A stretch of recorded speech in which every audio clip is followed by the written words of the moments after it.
In the winter of 1943, London was a city holding its breath. The Blitz had scarred us but not broken us.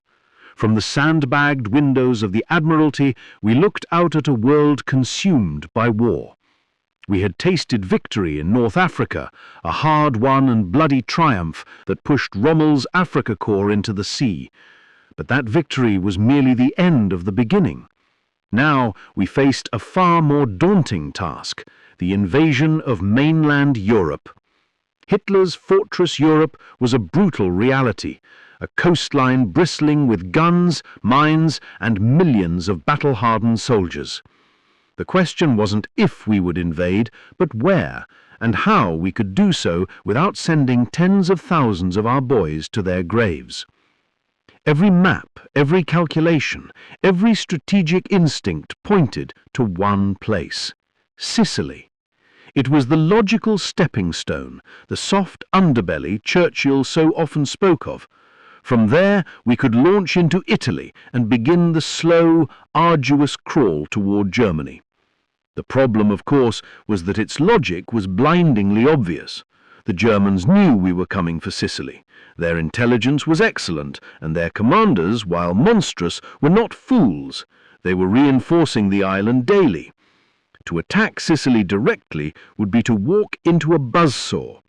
We needed a miracle. We needed a deception so profound, so audacious, that it would convince the German High Command to look the other way, to move their precious panzer divisions and defenders away from the one place we absolutely had to strike. My name is Ewan Montague, a lieutenant commander in the Royal Navy Volunteer Reserve.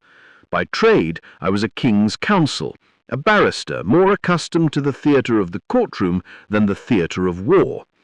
But war has a peculiar way of repurposing men. My new courtroom was a smoke-filled, top-secret chamber known as Room 13, the heart of the 20 Committee, or the XX Committee, a double-cross for a double-cross system. Our job was deception. We dealt in lies, in illusions, in turning the enemy's intelligence network against itself. And in that winter of '43, we were handed the most critical lie of the entire war. The directive was simple and utterly impossible. Convince the Germans we were going to invade anywhere but Sicily. The fate of the free world depended on it. The pressure was immense. We brainstormed endlessly, discarding plans that were too complex, too risky, or simply too sane. We needed something that felt real, something that German intelligence could discover and believe was their own triumph. The answer came from a most unusual place. A predecessor of mine, a brilliant and eccentric mind named Ian Fleming, yes, that one, had drafted a paper some years before called the Trout Memo. It was a list of 51 wildly imaginative ideas for deceiving the enemy, most of them utterly impractical. But number 28 on that list was different. It was morbid, bizarre, and frankly ghastly. It suggested finding a fresh corpse, dressing it as an officer, planting false papers on it, and letting it wash ashore where the enemy would find it. When it was first proposed, the room fell silent. It was the sort of idea one might dismiss as a macabre fantasy. But Charles Cholmondeley, a gifted flight lieutenant from the RAF, seconded to MI5, and my partner in this venture, saw the kernel of genius within it. He had been working on a variation of the idea himself. Together we began to shape it. A body, a briefcase, a chain, a story. We took the proposal to the committee. There were raised eyebrows, of course. Some thought we'd gone mad. The use of a human body, even one already deceased, carried a heavy ethical weight. But desperation is the mother of invention. With the potential casualties in Sicily mounting in our minds, the grim nature of our plan began to seem like a necessary evil. We received our cautious approval, The operation was given a code name, one chosen with a dose of gallows humour appropriate for the task at hand: Operation Mincemeat. Our task was now twofold. First, to create a story so believable that it would bypass the meticulous, sceptical minds of the Abwehr, German military intelligence. Second, to create a man to carry that story, a man who would live a full, detailed life and then die for his country without ever having drawn a breath in its service. We had to create a ghost, and he had to be more real than any of us. The first and most delicate challenge was acquiring our lead actor. We couldn't simply walk into a morgue and ask for a body. The entire operation depended on absolute secrecy. We needed a man with no family to ask questions, no one to claim him. Through a series of discreet inquiries, we were put in touch with a coroner, a man of great integrity and patriotism named Bentley Purchase. He understood the gravity of our request. He told us to wait. Days turned into weeks. Finally, he called. A man had been found, a destitute Welshman named Glindwar Michael. He had died after ingesting rat poison, a tragic, lonely end. Crucially, the poison he took would produce minimal internal damage, leaving the body in a state consistent with drowning after exposure to the elements. We had our man. We promised Mr. Purchase that Glindwar Michael would be treated with the utmost respect, and that one day his anonymous contribution would be honoured. Now, we had to give him a new life. We couldn't use his real name. We needed a plausible identity for a Royal Marines officer. We thumbed through a list of common surnames. Martin. It sounded solid, dependable. We settled on Captain Acting Major William Martin. Bill to his friends. The name had a perfect, unremarkable ring to it. Now, Major Martin needed a life.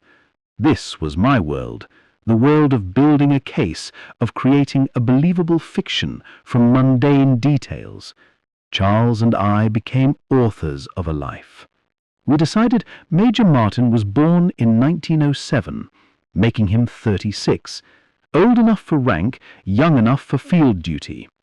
We began to craft his pocket litter, the tiny, everyday items that tell the story of a person's life.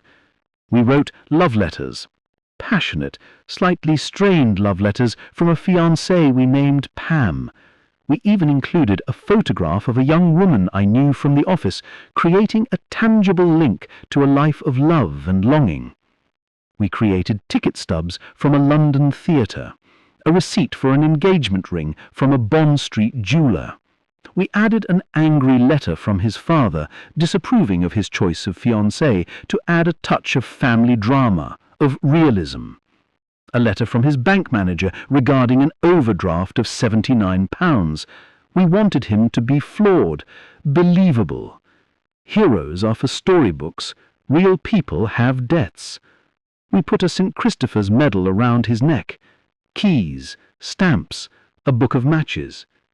Every item was carefully aged, folded and worn, as if it had lived in his pockets for months. Finally, we came to the heart of the deception, the documents, the official correspondence that would, we hoped, change the course of the war. It was a letter from Lieutenant General Sir Archibald Nye, the Vice Chief of the Imperial General Staff, to General Sir Harold Alexander, who was commanding in North Africa. The letter was a masterpiece of misdirection.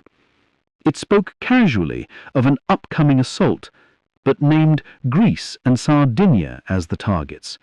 Sicily was mentioned, but only as a diversionary target, a feint to draw the Germans away from the real invasion points. To make it appear absolutely authentic, the letter was written by Nye himself on official letterhead.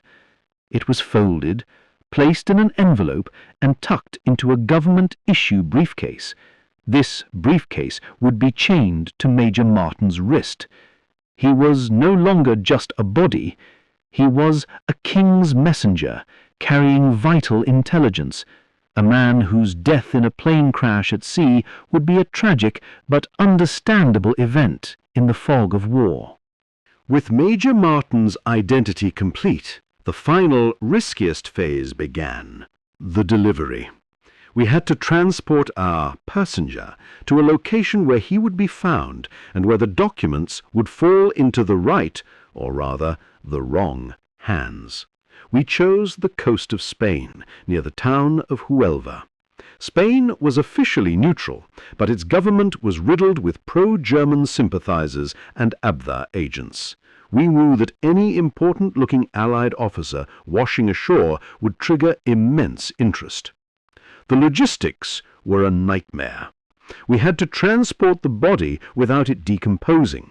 It was placed in a custom-built, airtight steel canister packed with dry ice labeled "Handle with Care, Optical Instruments."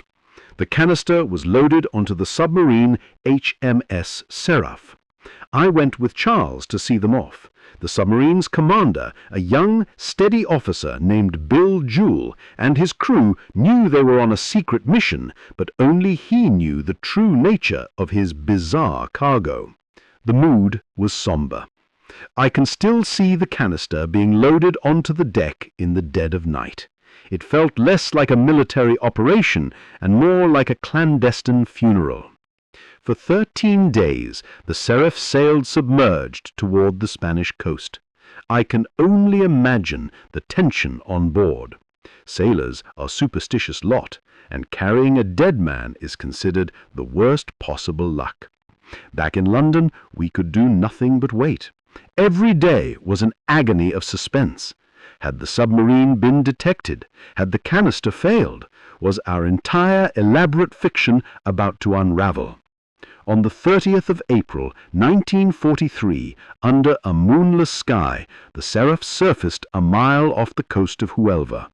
Commander Jewell and his officers carefully opened the canister. They dressed Major Martin in his uniform, checked that his life jacket was properly inflated, and attached the briefcase to his wrist. Then, with a quiet prayer, they gently slid him into the water.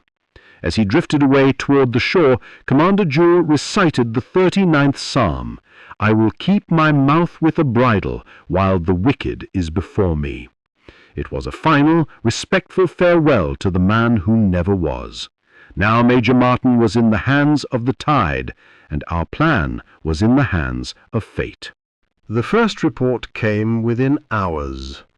A Spanish fisherman had discovered the body, just as we'd hoped. The local authorities were alerted, and with them the local network of German spies. Our own naval attaché in Madrid, a man who is not privy to the secret, began sending frantic cables demanding the return of the officer's body and, more importantly, his briefcase, citing matters of extreme diplomatic importance. This was a crucial part of the play. Our feigned panic was designed to signal the immense value of the documents to the Germans. What followed was a silent, agonizing war of nerves that stretched across Europe. The Spanish authorities performed a perfunctory autopsy, concluding, as we had hoped, that the man had died by drowning. Then they allowed their German friends a look. A German agent, a man with impeccable skills, was given the briefcase. He carefully steamed open the envelope, photographed the letter inside, then meticulously resealed it. The documents were then returned to the Spanish, who in turn handed them over to the British. When the briefcase finally arrived back in London, it was rushed to our labs. We held our breath. Had they detected our forgery? Had they realized it was a plant? The forensic experts examined the envelope. The news was better than we could have ever dreamed. The letter had been opened, and it had been resealed so expertly that had we not been looking for it, we would never have known. The Germans had not only read our fake intelligence, they believed it was a genuine, priceless discovery. The information flew up the chain of command, through the Abwehr all the way to Berlin. We intercepted German communications, Enigma decrypts that confirmed our wildest hopes. German intelligence was reporting that the documents were, in their words, absolutely convincing. The final piece fell into place a few weeks later. On May 12th, Hitler himself met with his generals. Presented with the Martin documents, he declared that an invasion of Sicily was no longer the primary threat. He was certain the Allies were coming for Greece and Sardinia. He fell for it, hook, line, and sinker. He ordered the 1st Panzer Division to be moved from France to Greece. He sent torpedo boats to the Greek islands. He diverted critical resources and seasoned troops away from Sicily to defend a phantom invasion. We had done it. We had fooled Hitler. A dead man had changed the mind of a madman. On the 9th of July, 1943, the Allies launched Operation Husky, the invasion of Sicily. Over 150,000 men stormed the beaches. The resistance they met was significantly lighter than our worst fears had predicted. The German and Italian defenders were caught off guard, their resources stretched thin, their commanders looking in the wrong direction. The battle for Sicily was still brutal and costly, but far less so than it would have been. We took the island in just 38 days. From my desk in London, I read the casualty reports. The numbers were still heartbreaking, but I knew, with a certainty that chilled me to the bone, that they were a fraction of what they could have been. The man named Glyndor Michael, in death, had saved thousands of lives. He had given his identity, his body, to a cause he never knew, and in doing so had helped turn the tide of the war. After Sicily fell, Winston Churchill sent a cable to the team in Washington. It read simply, "Mincemeat swallowed whole." For years, the story remained one of the most closely guarded secrets of the war. After it was over, I felt a deep personal obligation to the man who had been our silent partner. We had Glyndor Michael's body exhumed from its temporary grave in Huelva. We had his name, Major William Martin, inscribed on the headstone, along with a line acknowledging his father and his beloved Pam, the fictional characters we had created for him. It was the least we could do. He had played his part perfectly. Looking back, Operation Mincemeat stands as a testament to a different kind of warfare. It was a battle won not with bombs or bullets, but with imagination. It was fought in quiet rooms, with typewriters, forged letters, and a deep, calculating understanding of the enemy's mind. We took a tragic, anonymous death and gave it a meaning that echoed across history. We created a man who never was, to fool a monster who was all too real. And in doing so, we helped pave the way for victory. It was the most impotent story I ever told.